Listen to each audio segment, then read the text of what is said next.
So, hi friends, இன்றைக்கி வந்து பார்த்திங்கன்னா தமிழ் இலக்கணத்தில் முக்கியமான ஒரு தலைப்பு தான் நம்ம இன்றைக்கி டிஸ்கஸ் பண்ண போகிறோம். ஸோ வந்து பார்த்திங்கன்னா ஃபுல் அண்ட் ஃபுல் வந்து பார்த்திங்கன்னா எல்லாமே நான் கிளியராக சொல்லி கொடுத்துருவேன். ஸோ இதில் வந்து உங்களுக்கு டவுட்டே வராது. என்ன டாபிக் அப்படின்னா வழக்கு வகைகள். ஸோ ஆல்ரெடி தமிழில் பார்த்துட்டு தான் வந்திருப்பீங்க வீடியோக்குள்ளே. ஸோ வழக்கு வகைகள் அப்படின்னு பார்க்க போகிறோம். அதில் ஃபஸ்ட்டு வழக்குனா என்ன அப்படின்னு பார்க்கணும். இப்போ வழக்கு அப்படின்னா ஒரு செயலை இல்லை ஒரு சொல்லை வந்து பார்த்திங்கன்னா இப்படி தான் சொல்லணும் அப்படின்னு சொல்லி காலங்காலமாக வந்து பார்த்திங்கன்னா பெரியவங்க வந்து பார்த்திங்கன்னா பேசியிருப்பாங்க. ஸோ வந்து முறைப்படி வாழணும், ஓகேங்களா. நம்ம வாழ்வதற்குன்னு ஒரு இலக்கணம் இருக்குது, ஒரு வரைமுறை இருக்குது, ஓகேங்களா. ஒரு முறை வந்து நம்ம குடும்பத்தில் இருக்குது அப்படிலாம் சொல்லுவாங்க. ஸோ அந்த மாதிரி இருக்கக்கூடிய விஷயங்கள் தான் பார்த்திங்கன்னா வழக்கில் வரும். இதுலேயே வந்து பார்த்திங்கன்னா இந்த வழக்கில் 2 டைப் இருக்கும். இயல்பு வழக்கு, தகுதி வழக்கு அப்படின்னு இருக்குது. இயல்பு வழக்கு அப்படின்னா எப்படி அப்படிங்கிறதுனா, இப்போ ஒரு உதாரணத்துக்கு வந்து பார்த்திங்கன்னா, இப்போ உங்கள் ஃப்ரெண்ட்ஸ் யாராவது ஒருத்தங்க இருக்காங்கன்னு வச்சுக்கோங்க. இப்போ யாராவது வந்து ஒருத்தவங்க காமெடி பண்ணிகிட்ருக்காங்க அப்படின்னா, காமெடி பண்ணும்போது நம்ம சிரிக்கணும். இல்லைனா சில பேர் வந்து பார்த்திங்கன்னா ரொம்ப எக்ஸைட் ஆகி சிரிப்பாங்க, அந்த மாதிரிலாம் இருக்கும். ஆனால் யாராவது ஒருத்தவங்க மட்டும் பார்த்திங்கன்னா என்ன மாதிரி உணர்ச்சி இருந்தாலுமே அதுக்கு ஒரே ரியாக்ஷன் தான் கொடுப்பாங்க. அப்போ யாராவது கேட்கும்போது என்ன சொல்லுவாங்க, அது அவனோட இயல்பே அப்படித்தான், ஸோ எல்லாத்துக்கும் ஒரே மாதிரி தான் இருப்பாள், எந்த ஒரு மாற்றமும் இருக்காது அப்படின்னு சொல்லுவாங்க இல்லையா. ஸோ அந்த மாதிரி இருக்கக்கூடிய ஒரு விஷயங்கள் தான் வந்து பார்த்திங்கன்னா இயல்பு வழக்கு அப்படின்னு சொல்லுவாங்க. தகுதி வழக்கு அப்படின்னா ஏதாவது வந்து பார்த்திங்கன்னா ஒரு சில மாற்றங்கள் வந்து அந்த இடத்துல வரும். அதாவது வெளிப்படையாக சொல்ல முடியாத ஒரு விஷயத்தை வந்து பார்த்திங்கன்னா அதற்கு வந்து இணையான வேறொரு சொல்லை கொண்டு வந்து சொல்லுவது தகுதி வழக்கு. ஸோ இயல்பு வழக்கு அப்படின்னா அதுக்கு உரிய இயல்பை அப்படியே சொல்கிறது, இருக்கிற மாதிரியே சொல்லுது. இப்போ எப்படி வந்து ஒரு உதாரணத்துக்கு நான் சொன்னேன், அவர் என்ன சொன்னாலும் அவர் அப்படியே தான் இருப்பார் அப்படிங்கிறது அவருடைய இயல்பு. அதே மாதிரி ஒரு பொருள் வந்து பார்த்திங்கன்னா அதுக்கு உண்டான இயல்பை வந்து இருக்கிற மாதிரியே சொல்கிறது இயல்பு வழக்கு. தகுதி வழக்கு அப்படிங்கிறது வெளிப்படையாக சொல்ல முடியாத ஒரு விஷயத்தை வந்து பார்த்திங்கன்னா அதற்கு இணையாக இருக்கக்கூடிய வேறு ஒரு சொல்லை வைத்து பயன்படுத்தி சொல்லுவது தகுதி வழக்கு. இதுலேயும் வந்து பார்த்திங்கன்னா இயல்பு வழக்கில் 3 டைப் இருக்குது, தகுதி வழக்கில் 3 டைப் இருக்குது. ஸோ இப்போ இயல்பு வழக்குனா அதற்கே உரிய சொல்லால் சொல்வது தான் இயல்பு வழக்கு. தகுதி வழக்குனா தகுதியே இல்லாத ஒரு சொல் தான், ஆனால் அது தகுதியான வேறொரு சொல்லால் சொல்வது தகுதி வழக்கு. ஸோ இப்போ வந்து இது கிளியராக இருக்கும். இதில் 3 டைப் இருக்குது. இயல்பு வழக்கில் வந்து பார்த்திங்கன்னா இலக்கணம் உடையது அப்படின்னு ஒரு வகை இருக்குது, இலக்கண போலி அப்படிங்கிற ஒரு வகை இருக்குது, இன்னொன்று மருவு அப்படிங்கிற 3 டைப் இருக்குது. ஸோ இந்த 3 டைப்பில் வந்து எப்படி பயன்படுத்துவோம் அதுக்கான உதாரணங்களும் பார்க்கலாம்.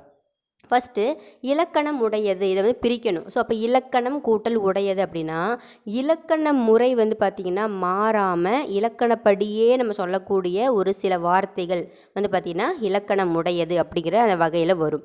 அதாவது இலக்கண முறைப்படி சொல்லக்கூடிய வார்த்தைகள். ஸோ எடுத்துக்காட்டுக்கு வந்து பார்த்திங்கன்னா இப்போ நிலம், வானம், எழுது, நட, படி, சிரி இப்படிலாம் இருக்குங்களா. இதெல்லாம் வந்து பார்த்திங்கன்னா இலக்கணம் உடையதில் வரும். ஸோ வந்து அது வந்து வேறு மாதிரி நம்ம மாற்றி சொல்ல முடியாது. ஸோ இப்போ படின்னு தான் சொல்ல முடியும், நடந்தால் சொல்ல முடியும். ஸோ அதுக்கு பதிலாக வேற ஒரு வார்த்தையை வந்து பயன்படுத்தி சொல்ல வேண்டிய அவசியம் கிடையாது.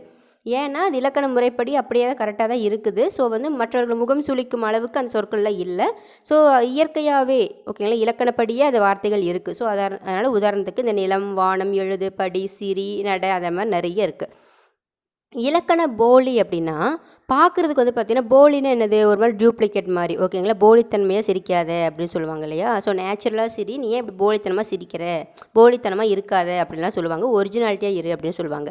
ஆனால் இந்த இலக்கண போலியில் வந்து பார்த்திங்கன்னா பார்க்குறதுக்கு இலக்கணம் மாதிரியே இருக்கும். அதில் இருக்கக்கூடிய வார்த்தைகள் உதாரணத்துக்கு நான் சொல்லும்போது உங்களுக்கு புரியும்.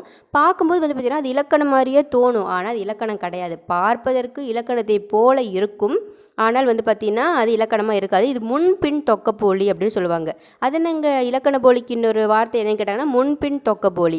முன்பின் தொக்க போலி அப்படின்னா ஒரு வார்த்தையை கொடுத்துருப்பாங்க, அது இலக்கண முறைப்படி இப்படித்தான் சொல்லணும் அப்படின்னு ஒரு வார்த்தை இருக்கும். அதை வந்து அப்படி சொல்லாமல் முன்னாடி இருக்கிற அந்த வார்த்தை பின்னாடி இருக்கிற வார்த்தை முன்னாடியும் போட்டு ஒரு வார்த்தை வரும். அதுதான் வந்து பார்த்திங்கன்னா இலக்கண போலி.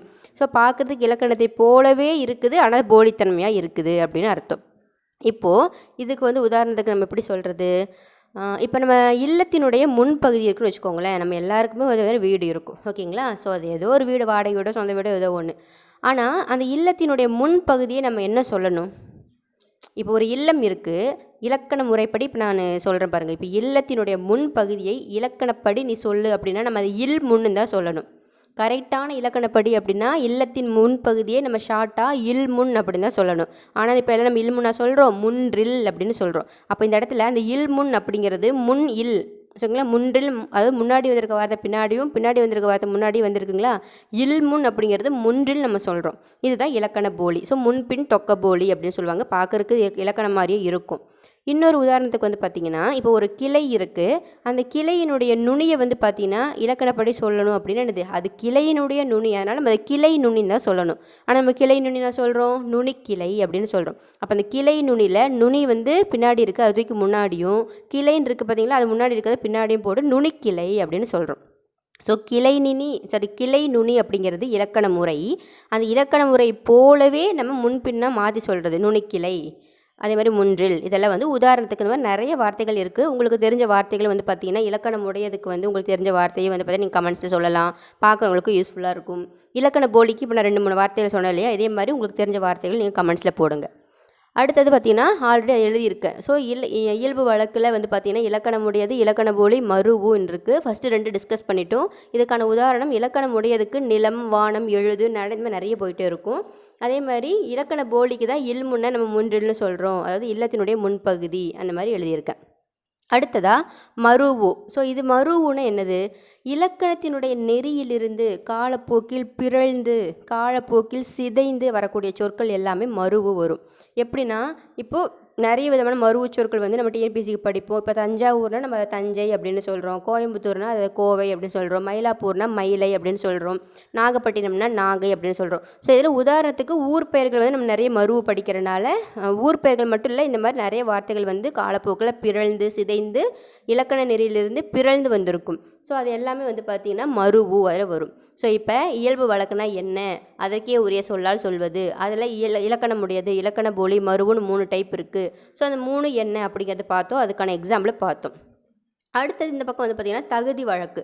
தகுதி வழக்குலேயே வந்து பார்த்திங்கன்னா 3 இருக்கும். ஓகேங்களா. வழக்கில் 2 டைப்பு, அதில் இயல்பில் தகுதியில் 3 இருக்குது அப்படி ஞாபகம் வச்சுக்கோங்க. 2, 3 அந்த லைன் படி ஞாபகம் வச்சுக்கோங்க. அப்புறம் தகுதி வழக்குன்னு என்னது, தகுதியே இல்லாத ஒரு சொல்லை தகுதியான வேறொரு சொல்லால் சொல்வது தான் என்னது தகுதி வழக்கு. அதில் ஃபஸ்ட்டு ஒரு டைப் வந்து பார்த்திங்கன்னா இடக்கரடக்கல், செகண்ட் டைப் வந்து பார்த்திங்கன்னா மங்களம் அப்படின்னு இருக்கும், 3வது டைப் வந்து பார்த்திங்கன்னா குழுவுக்குறி அப்படின்னு இருக்கும். இதெல்லாம் வந்து பார்த்திங்கன்னா தகுதி வழக்கு கீழே வரக்கூடிய வகைகள். அப்போ இடக்கரடக்கல் அப்படின்னா என்னது, இடக்கரடக்கல் அப்படின்னா இப்போ ஒருத்தங்கிட்ட போய் நம்மளால் ஒரு விஷயத்தை இல்லை ஒரு வார்த்தையை வந்து சொல்லவே முடியாது வெளிப்படையாக. ஓகேங்களா. அது கொஞ்சம் ஆக்வர்டாக இருக்க மாதிரி அவங்களுக்கு ஃபீல் ஆகும். அதனால் பிறரிடம் வெளிப்படையாகவே சொல்லத்தகாத சொல்லை கூட தகுதியுடைய வேறு சொல்லை கொண்டு சொல்வது இடக்கரடக்கல். ஓகேங்களா. அப்போது நீங்கள் போய் ஒரு விஷயத்தை வந்து உங்கள் ஃப்ரெண்டுக்கிட்ட போய் சொல்லணும் அப்படின்னா இதை டைரெக்டாக சொன்னால் வந்து பார்த்திங்கன்னா அவன் முகம் சுளிப்பான், அவனால் அதை ஏற்றுக்கொள்ள முடியாது. அதனால் வந்து இதை நாசுக்காக வந்து வேறு எப்படி வந்து இந்த விஷயத்தை அவனுக்கு வந்து கன்வே பண்ண முடியுமோ அதை கன்வே பண்ணு அந்த மாதிரிலாம் சொல்லுவாங்க. ஓகேங்களா. அப்போ எடுத்துக்காட்டுக்கு கால் கழுவி வந்தான் அப்படின்னு எழுதியிருக்கேன், குழந்தை வெளியே போய்விட்டது. இது வந்து நார்மலாக பார்க்கும்போது எப்படி இருக்கும், எங்கேயும் வெளியே போயிட்டு வந்திருக்காங்க, அதனால் வந்து வீட்டுக்குள்ளே வரும்போது கால் கழுவிட்டு வரணும் அப்படிங்கிற மாதிரி இருக்கும். குழந்தை வெளியே போய்விட்டதுன்னா வீட்டில் விளையாடிட்டு இருந்த குழந்தை வந்து எங்கேயும் வெளியே போயிடுச்சு. ஸோ நார்மலாக பார்க்கும்போது இதுக்கான அர்த்தம் வந்து அப்படித்தான் தெரியும். ஆனால் இதில் வந்து பார்த்திங்கன்னா மறைபொருள் அர்த்தம் ஒன்று இருக்குது. என்ன அப்படின்னா கால் கழுவி வந்தான் அப்படின்னு சொல்லிட்டு சொல்லும்போது எங்கெங்கே இது முகம் சுளிக்கிற மாதிரி இருக்குது அப்படிங்கிற டவுட் வரும் இல்லையா. இந்த கால் கழுவி வந்தான் அப்படிங்கிறது வந்து மறைபொருள். இதற்கு உண்மையான அர்த்தம் வந்து என்ன சொல்ல வராங்க அப்படின்னா அவர் வந்து சிறுநீர் கழித்து விட்டு தான் வந்தார், இல்லைன்னா அவர் கழிப்பறைக்கு சென்று விட்டு வந்தார் அப்படிங்கிறது தான் கால் கழுவி வந்தான் அப்படின்னு நாசூக்கா சொல்லுவாங்க.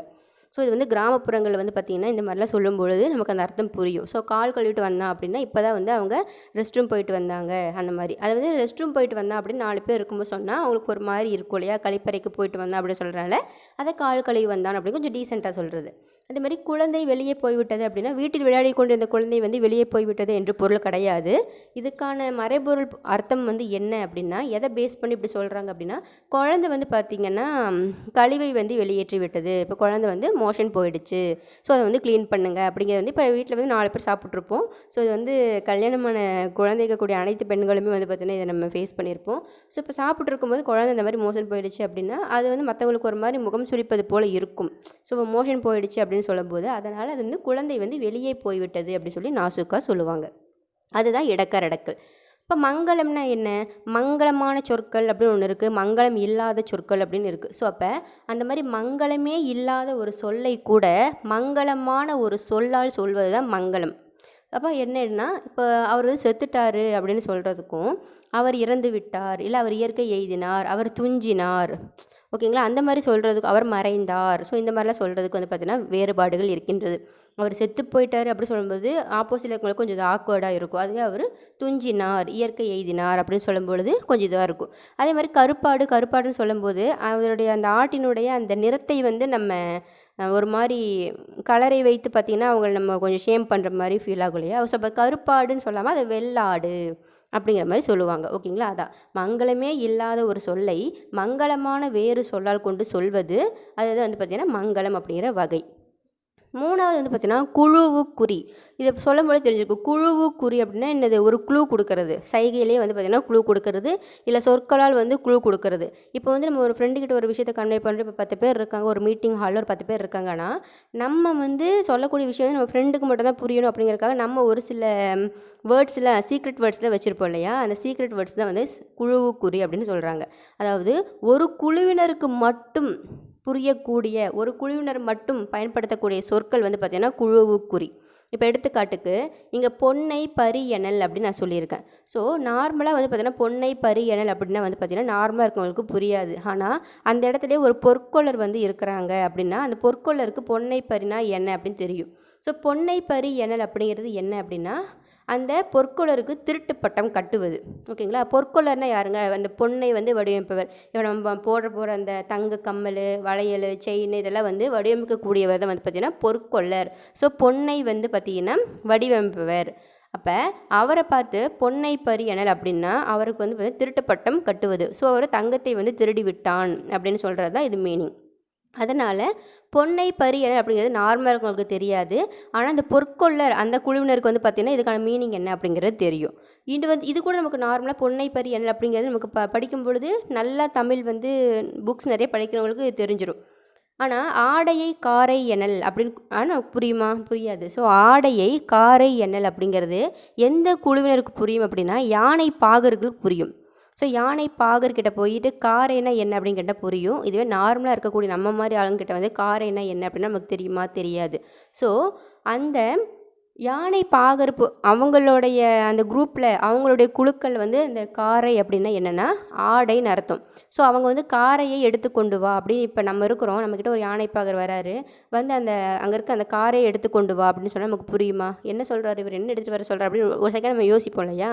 அதுவே அந்த யானை பாகர் அந்த குழுக்கள் இருக்கக்கூடிய யாராவது ஒருத்தவங்க அங்கே இருக்கிறாங்க, வேறொரு யானை பாகர் அங்கே இருக்கிறாருன்னா அப்போ காரையை கொண்டு வான்னு அவர் என்ன சொல்கிறாருன்னா அவங்க வந்து அங்கே இருக்க ட்ரெஸ் எடுத்துகிட்டு வா அப்படின்னு சொல்கிறாங்க அப்படின்னு அவங்க சொல்லி கொடுப்பாங்க. ஸோ அப்போ அவங்க யானை பாகர் அந்த குழுவினர் வந்து பார்த்திங்கன்னா ஒரு ஆடையை நம்ம அணியக்கூடிய இந்த ஆடையை தான் அவங்க காரை அப்படின்னு சொல்லுவாங்க. ஸோ காரையை எடுத்துக்கொண்டு வா அப்படின்னா ஆடையை எடுத்துக்கொண்டு வா. ஸோ நமக்கு வந்து பார்த்திங்கன்னா ஆடையை எடுத்துக்கொண்டு வா அப்படின்னா தான் புரியும். ஆனால் யானை பாகர் குழுக்களுக்கு அவங்களுக்கு வந்து பார்த்திங்கன்னா காரையை எடுத்துக்கொண்டு வா அப்படிங்கிறதான் இவங்க நம்ம சொல்லக்கூடிய இந்த ஆடையை எடுத்துக்கொண்டு வா அதுங்க அப்படி சொல்கிறாங்க. ஸோ இப்போ தகுதி வழக்கில் இடக்கரடக்கல், மங்களம், குழுவுக்குறி இதெல்லாம் என்னென்னு தெரிஞ்சிருக்கும். ஸோ இப்போ வந்து பார்த்திங்கன்னா 6 டைப்பு. ஸோ இந்த பக்கம் 3 டைப்பு, இந்த பக்கம் 3 டைப்பு. ஸோ ஓவராலாக வழக்கு வகைகள் வந்து என்னென்ன இருக்குது அப்படிங்கிறது உங்களுக்கு நான் டீட்டெயிலாக சொல்லி கொடுத்துருப்பேன். இதை மேற்கொண்டு உங்களுக்கு ஏதாவது டவுட்ஸ் வந்துச்சு அப்படின்னா பரவாயில்ல, சில்லி டவுட்ஸ் அதனால் பரவாயில்ல, நீங்கள் தாராளமாக உங்களோட கருத்துக்களை வந்து பார்த்தீங்கன்னா நீங்கள் கமெண்ட்ஸில் வந்து கேட்கலாம். நான் வந்து எந்த டவுட்ஸாக இருந்தாலும் கண்டிப்பாக அதுக்கு நான் ரெஸ்பான்ஸ் பண்ணுவேன். ஸோ வந்து பார்த்திங்கன்னா நம்ம நெக்ஸ்ட் வீடியோவில் வந்து பார்த்திங்கன்னா வேறு ஒரு இலக்கண தலைப்பில் வந்து மீட் பண்ணலாம். ஸோ நான் சொல்லிக் கொடுக்குற மெத்தட் வந்து உங்களுக்கு புரியுதா, உங்களுக்கு வந்து இந்த மாதிரி மெத்தட் சொல்லிக் கொடுக்குறது ஓகேவா, இல்லை வேறு மாதிரி ஏதாவது உங்களுக்கு தலைப்பு வேணும் அப்படின்னா கூட நீங்கள் அதை கமெண்ட்ஸில் வந்து சொல்லுங்கள். நீங்கள் உங்கள் கருத்துக்களை வந்து கமெண்ட்ஸில் நீங்கள் சொன்னால் மட்டும்தான் நீங்கள் என்ன மாதிரி வீடியோக்கள், என்ன மாதிரி தலைப்புகள், ஸோ நான் சொல்லித்தரது உங்களுக்கு புரியுதா புரியலையா, இல்லை இதையும் மேற்கொண்டு வேறு மாதிரி உங்களுக்கு ஏதாவது டிப்ஸ் சொல்லித்தரணுமா அப்படிங்கிற மாதிரிலாம் வந்து பார்த்திங்கன்னா நான் யோசித்து உங்களுக்கு தகுந்த மாதிரி வீடியோ வந்து நான் அப்லோட் பண்ணுவேன். ஓகேங்களா. ஸோ லைக் பண்ணிக்கோங்க, ஷேர் பண்ணிக்கோங்க, நம்ம சேனல் வந்து பிடிச்சிருந்துச்சுன்னா சப்ஸ்கிரைப் பண்ணுங்கள். படிக்கிற எல்லாத்துக்கும் வந்து பார்த்திங்கன்னா இந்த வீடியோ வந்து ஷேர் பண்ணுங்கள். ஓகேங்களா. So thank you.